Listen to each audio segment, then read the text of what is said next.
labora, prière et travail. Au commencement, Dieu créa le ciel et la terre et donne à l'homme l'autorité de soumettre la terre. En travaillant de leurs mains, les moines et les moniales participent à l'œuvre d'amour du Dieu créateur. La règle de notre bienheureux Père Saint Benoît dit au chapitre 43, on ne doit rien préférer à l'œuvre de Dieu. Et au chapitre 48, à certains moments, les frères doivent être occupés à travailler de leurs mains.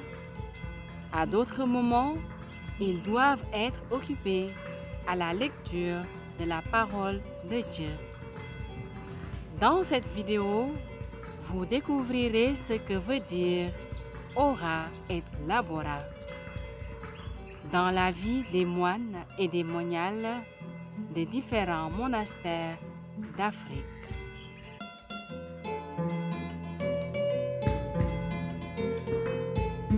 Ce que je vais partager avec vous, c'est les fondements, les charismes même de la vie des moines et moniales qui suivent la règle de Saint Benoît.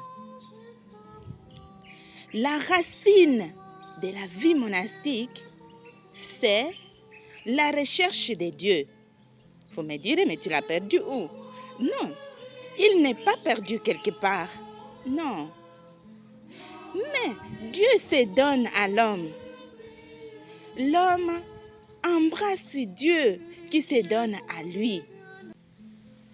La prière étant au centre de notre vie de consacré, chaque jour, comme un menu spirituel, ce menu nous nourrit du réveil au coucher.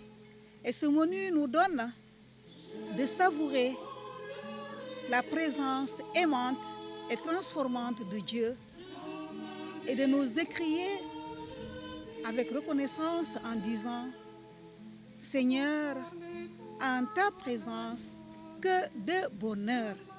7 fois par jour, nous nous retrouvons en communauté fraternelle pour prier. Notre prière s'exprime en grande partie dans la louange. Je disais tantôt, 7 fois par jour, nous nous retrouvons en communauté pour louer le Seigneur par des hymnes et des psaumes. Ce temps de louange en communauté fait partie de notre vie de foi. Cette louange forge l'âme de notre communauté. Tout ce que nous vivons, tout ce que nous faisons prend sa source dans cette louange communautaire. Tout d'abord, l'expression n'est pas de Saint Benoît, elle ne se trouve pas dans la règle de Saint Benoît, et c'est seulement au cours de l'histoire et très tardivement que l'expression a été utilisée pour caractériser la vie monastique bénédictine. La deuxième chose est que si nous voulons que l'expression soit plus complète pour dire l'équilibre de la vie monastique bénédictine, il faut ajouter le terme legge.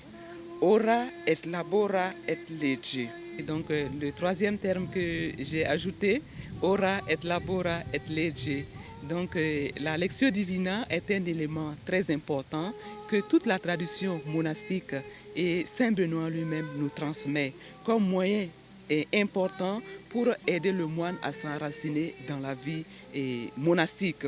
Et donc cette lecture que le moine fait, cette lecture que le moine fait, il ne le fait pas en recherchant un savoir, en cherchant des notions pour enrichir son vocabulaire ou je ne sais, mais il laisse la parole de Dieu descendre en lui pour porter ses fruits, pour que sa vie ait une certaine profondeur.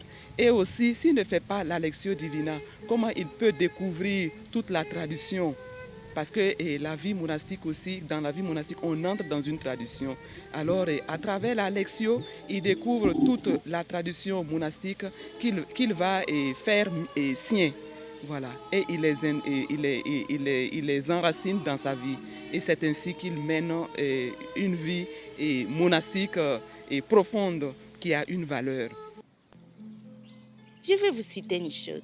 Dans la règle de Saint Benoît, chapitre 58, verset 7, nous lisons: il ou elle regarde attentivement les nouveaux venus. Est-ce que il ou elle cherche vraiment Dieu? Cette recherche de Dieu se réalise en deux pôles qui sont l'office divin, donc la prière, et le travail. Saint Benoît insiste au chapitre 43, verset 3, en parlant de l'office.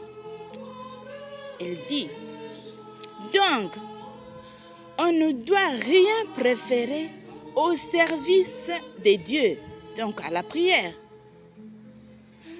Parce qu'il accorde, lui, Saint Benoît, il accorde une importance particulière à l'office divin, à la prière. La constitution de l'ordre cistercien de la stricte observance appuie encore sur ce que Saint Benoît a dit. Dans la Constitution 19 parle de l'œuvre de Dieu. À l'œuvre de Dieu, que rien ne soit préféré. C'est pourquoi la liturgie est célébrée par la communauté en union avec l'Église dans la fonction sacerdotale du Christ, offrant à Dieu les sacrifices de louange et intercédant pour le salut du monde entier. À un certain moment, quand la cloche sonne, nous laissons tout et nous partons à la prière. Et aussi, comme nous ne pouvons pas seulement prier, nous avons des activités.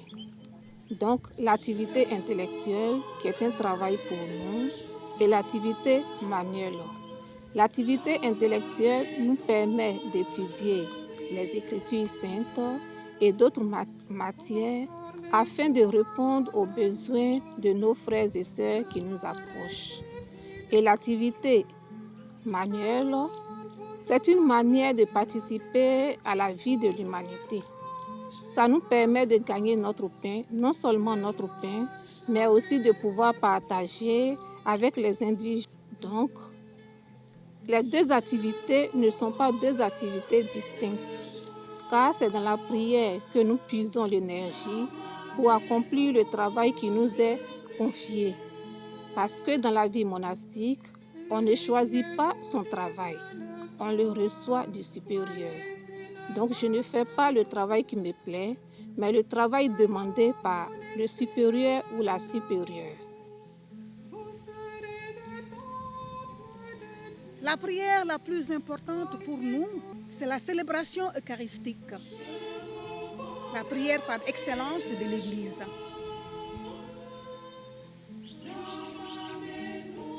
À la messe, nous sommes inondés par l'amour du Seigneur.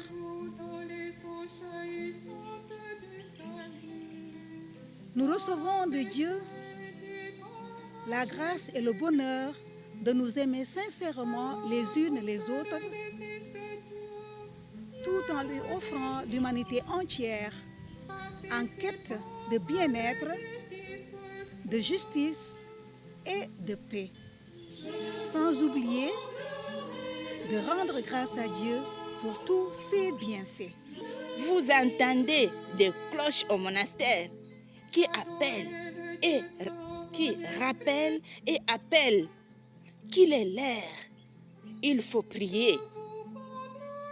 Puisqu'il est la prière et sanctification de la journée. Je passe sur le deuxième pôle, le travail. Le travail, surtout manuel, donne aux moines et moniales l'occasion de participer à l'œuvre divine de la création et de la rédemption. et de marcher sur les traces du Christ Jésus. Nous le voyons dans l'Évangile. Jésus, nous le voyons dans l'Évangile à l'écart en prière. Jésus, travailleur, il était menuisier. Dans la Bible, on dit charpentier. Le travail dur et rédempteur procure le nécessaire aux frères et sœurs et à d'autres, spécialement aux pauvres, et manifeste la solidarité des moines et moniales avec la foule des travailleurs et favorise chez les moines et moniales l'évolution, la maturité personnelle, la santé du corps et de l'esprit.